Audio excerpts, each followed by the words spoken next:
Hello guys! So, kumusta? So, ngayon ay October 16, 2025. So, alam niyo naman kung ano yung lalabas ngayong October 16, 2025. Ito yung Asus na ROG Ally X. So, nung nakaraang vlog, sinabi ko sa inyo na hindi ko sure kung bibili ba ako. Kasi guys, may nag-uusap talaga sa utak ko. Siyempre, yung una ang sabi niya, huwag mong bilhin yan. Baka maubusan kayo ng pera. Papasko pa naman. Tapos, ang dami-dami yung bayarin. Ay, nako, ang mahal-mahal niyan. Huwag mong bilhin yan. Tapos sabi naman nung isa, bilhin mo na yan. Pang-content rin yan. Ano ka ba naman? Gadget syndrome nga yung pangalan ng vlog mo, di ba? Ibig sabihin, lahat ng gadget dapat meron ka. So, nag-away yung dalawang konsensya ko.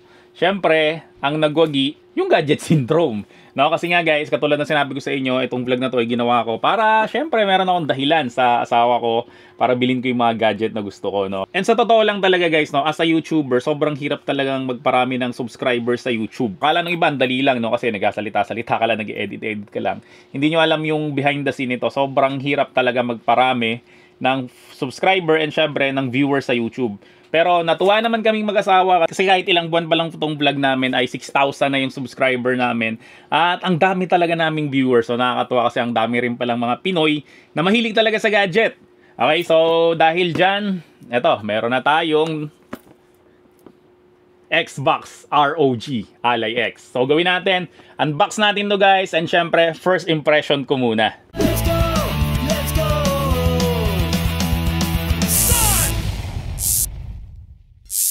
So another day, another unboxing na naman tayo guys, at syempre marami na naman magsasabi ng sana all! So ito guys yung ating selyado na Asus na ROG Ally X. So nung pinuntahan ko to kanina sa SM Fairview, so ganoon na naman yung sinasabi sa akin nung babantay doon. Sabi sa akin, sir, kailangan nating i-open yan kasi kailangan nating makita yung unit sa loob. Sabi ko sa kanya, wag mong i-open kasi ako mag-o-open yan, no? Kasi di ba yung binabayaran natin yung unboxing yung selyado lahat. Tapos may dinikit sila ditong sticker. Ano to? NTC. So ako na lang siguro magdidikit nito. Hindi ko alam kung saan to ididikit. Siguro sa screw. So ito guys yung box natin ng Xbox ROG Ally X. No? So sa harapan, syempre yung itsura niya. Then dito naman nakalagay ito Xbox ROG Ally X. Ay ROG Xbox Ally X pala. Grabe no, pabago-bago ako. Tapos dito, ganun pa rin. Logo nilang dalawa ng collaboration. So ganun rin dito. Tapos sa likod niya, yan. So may mga specs. So ayan guys, oh. Selyado na naman tayo, oh. Diba? Yan yung binabayaran natin dyan, oh. Kasi iba sabi nila, mura lang sa second hand dyan. Okay naman guys ang second hand. Wala naman problema dyan, oh. Pero kasi ako, iba kasi yung satisfying sound and syempre satisfying na experience kapag ka nag-unbox ka, yung bagong-bago, yung ikaw talaga magpupunit ng lahat ng plastic, yung lahat ng sticker, tapos ikaw yung unang aamoy ng vent.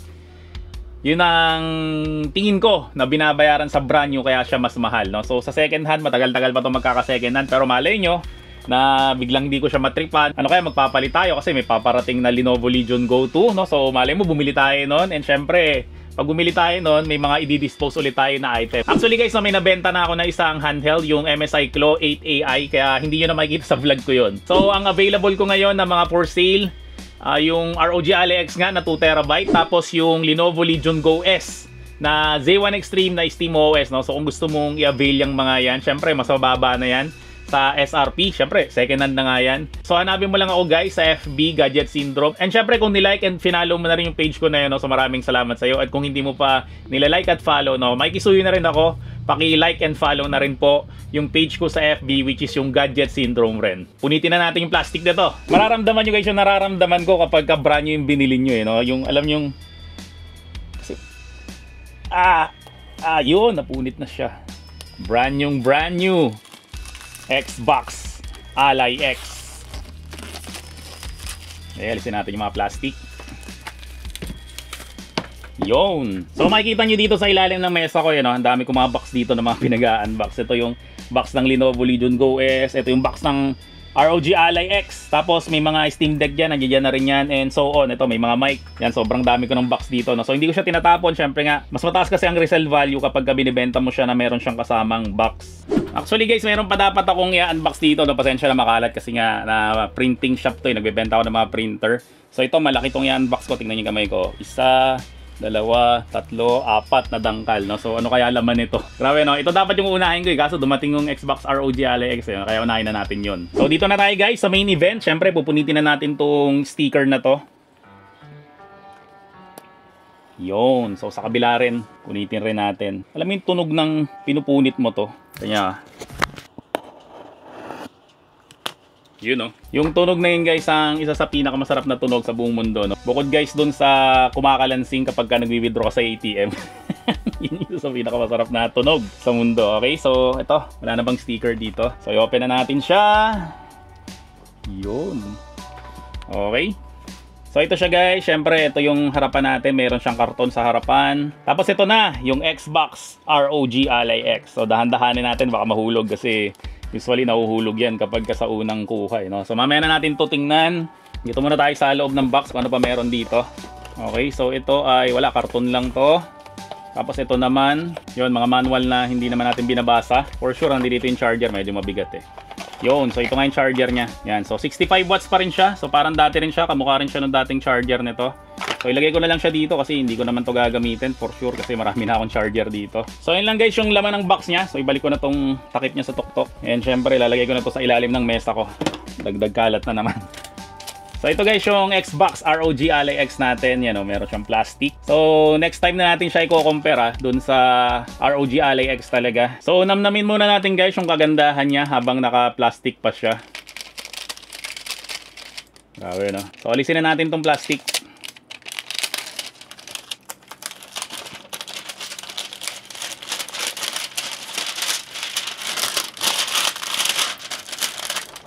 Ayan. So yung sticker nga pala ng NTC, no? Saan kaya ito nilalagay? So nilagay ko na lang sa kahon yung sticker niya. Yan, so ganito, guys, yung itsura niya. Ganda, grabe. So una ko napansin sa kanya, guys, ay gumaan siya. Kasi, guys, yung ROG Ally X parang bato yun eh. Kahit na medyo magaan siya kaysa dun sa ibang device ko, para siya mabigat. Ewan ko, para siyang bato eh. Tapos yung ergonomic niya talaga, grabe to. Ito na sigurado yung pinakamasarap hawakan sa lahat ng mga nahawakan ko na gaming handheld, dahil sa grip niya. Sabi kasi nila ang sagwara na itong tingnan eh, no? So hindi naman siya masagwa para sa akin. Ganda nga eh. So screen niya 7 inches. Tapos syempre analog stick. Di ko sure kung Hall effect to eh, no? So next time na natin naalamin kung Hall effect ba siya. Tapos syempre D-pad. So ito, guys, binaliktad nila yung mga button. So nandito ni Armoury Crate button, nandito ni quick settings. Kasi alam ko dati nandito yung Armoury Crate, nandito yung quick settings. Yan. Tapos meron siyang Xbox na button dito. So ito yung isa sa mga nadagdag talaga sa kanya. Then speaker, front firing. Ganda, no? Bagal ko. Ganda eh. Yan, tapos nakalagay dito ROG. Yan, syempre yung dalawang grip niya. Sarap hawakan nito, grabe. So isa pa nga pala, guys, na nagudyok sa akin na bumili ako nitong Xbox na ROG Ally X. Kasi meron rin akong ROG Ally X. Tapos mapapansin nyo sa channel ko, hindi ako masyadong gumagawa ng content about sa ROG Ally X. Kasi nga, guys, luma na siya para sa akin. Tapos yung mga binili ako, syempre Lenovo Legion Go S. Tapos yung Steam Deck nga ulit. Tapos yung dalawang MSI Claw. Yun, so yun yung mga pinagbibili ko. Tapos, guys, so nabenta ko ng mga Windows gaming handle ko, yung mga MSI nga. Eh, wala ako masyadong makalikot nun. So, ang ginawa ko, yung ROG Ally X, guys, yung pinagtripan kong kalikutin. So, doon ko, guys, nakita yung kinagandahan kapag ka yung device, eh, medyo luma na. Kasi, guys, sobrang pulido niya na talaga. As in, wala ka na magiging problema. So, sa susunod na vlog, guys, gagawan ko ng content yan. Papakita ko sa inyo, guys, kung gaano ba kapulido yung ROG Ally X talaga. So, nung ginamit ko ulit siya, guys, no, doon na ulit ako nabuhayan ng loob sa mga Windows. Kasi yung MSI Claw, guys, yung dalawa, Windows kasi yun eh, no? Tapos medyo naghang siya, medyo naglalag siya. Tapos minsan yung mga button niya hindi gumagana. Hindi ka mukha, guys, sa ROG Ally X, lalong-lalo na Armoury Crate niya. Sobrang smooth niya talaga, guys. Sobrang pulido niya na parang gumagamit ka na lang ng Steam Deck. Ganon siya kapulido, wala na siyang halos problema akong na-encounter. So konting commercial lang para may pambili tayo ng next handheld na i-review. Meron kasi kami 20,000 mahigit na collection ng mga retro games. So kung gusto mo, guys, mag-avail nito, so hanapin mo lang kami sa FB Gadget Syndrome. At sabihin mo lang na napanood mo tong video na to para ibigay sa iyo ng 199 pesos lang. So balik na tayo sa pinapanood mo. So dito naman tayo, guys, sa tuktok. Yan, syempre LB, RB, LT, RT. Tapos meron tayo ditong dalawang USB Type-C. Syempre isa pang charge, isa para sa extra accessories. Tapos mga LED light, syempre plus minus button. Tapos ito yung sa vent. Tapos suksukan ng micro SD card, no? So sana hindi na nagloloko to. Kasi, guys, yung unang ROG Ally, yung color white, no? So may issues sa kanyang memory card, no? So niluluto niya yun. Kaya usually kapag ka makakabili ka ng second hand yan, sira na yung memory card slot. Tapos syempre meron ditong 3.5mm jack, and syempre ito yung power button. So sa likod niya, guys, syempre meron ditong back paddle M1, M2. So maliit lang siya. Tapos sa ilalim niya walang nakalagay.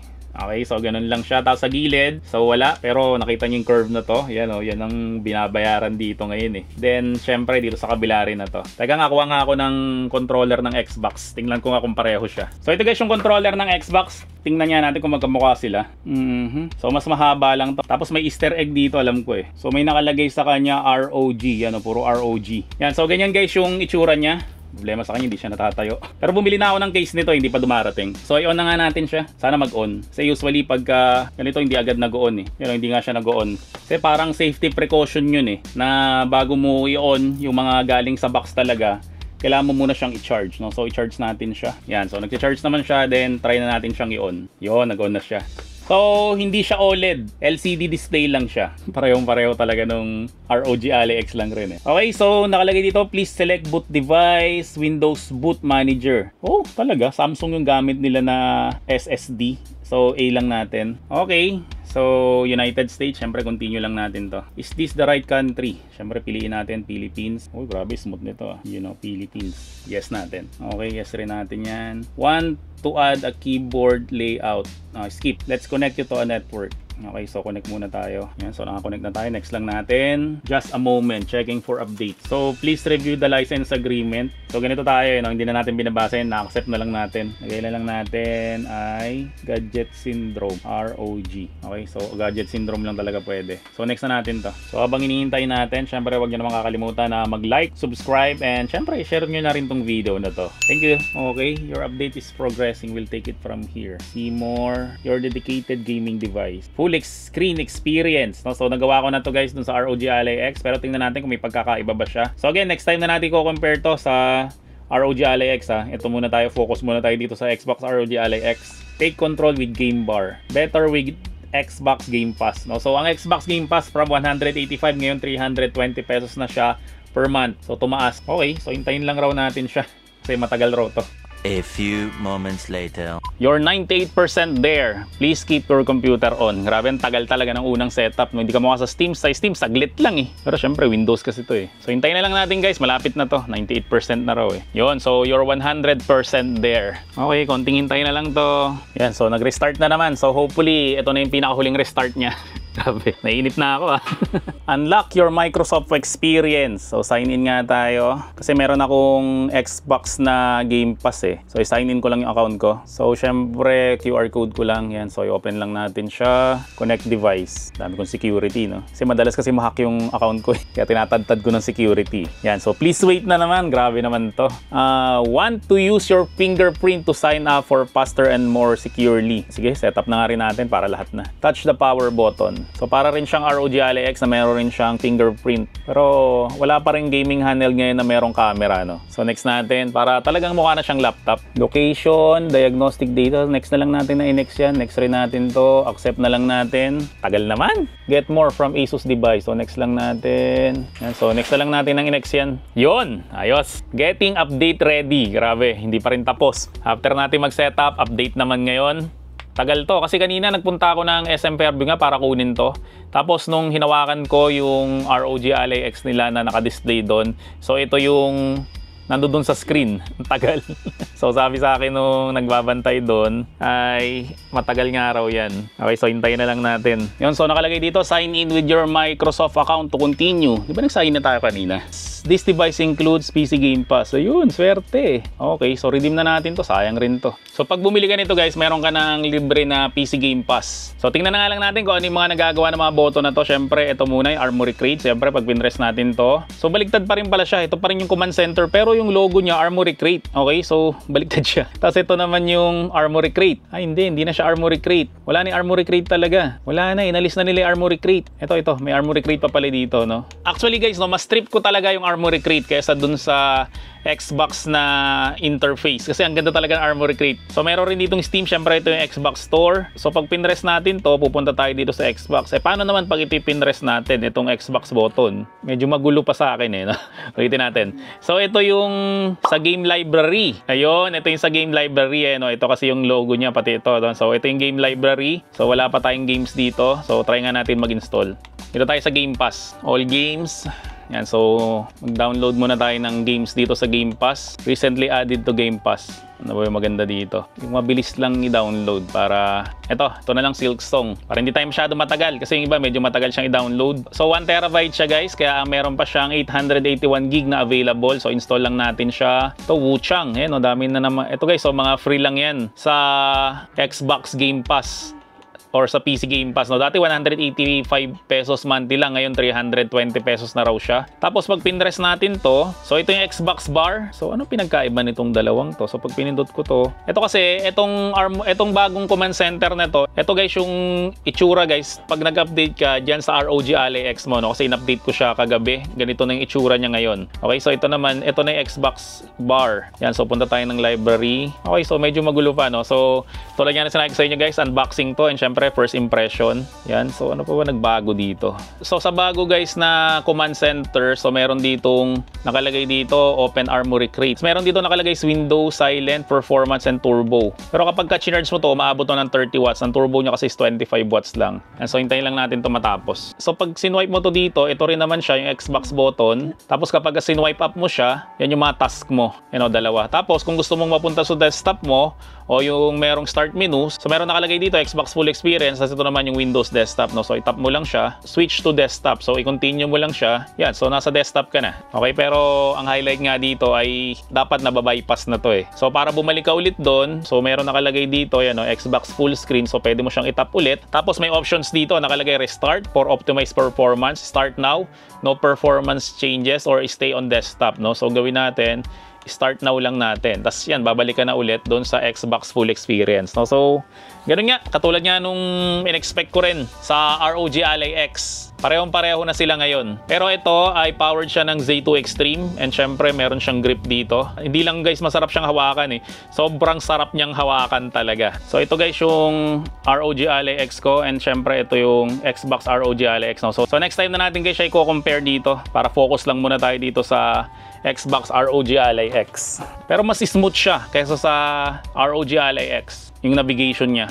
Yun yung isa pa sa mga napansin ko dito. Okay, so hintayin lang natin ito matapos. Yan, so subukan niya natin tong laruin, itong Hollow Knight. So ito, free lang to sa PC Game Pass. So kung yung ROG Ally X, katulad nga na sinabi ko kanina ay sobrang smooth niya, mas smooth to sa navigation, mas mabilis siya. Kasi yung ROG Ally X, minsan parang may mabigat na something dito sa mga, dito sa joystick guys. Kapag nagna-navigate ka, minsan, ewan ko ba, parang minsan may mabigat eh. So ito muna guys yung iti-testing natin na game. Next time na tayo magte-test ng mga heavy games para malaman natin yung kakayahan talaga nito. Tapos, syempre, meron siyang Windows. Pwede kang pumunta ng Windows. Kaya, pwede dito guys yung secret apps. Kasi may mga nagtatanong kung pwede ba yung secret app dito sa Xbox ROG Ally X. So, legit yan. Pwede yan for sure. Kasi, basta Windows, pwede yun guys.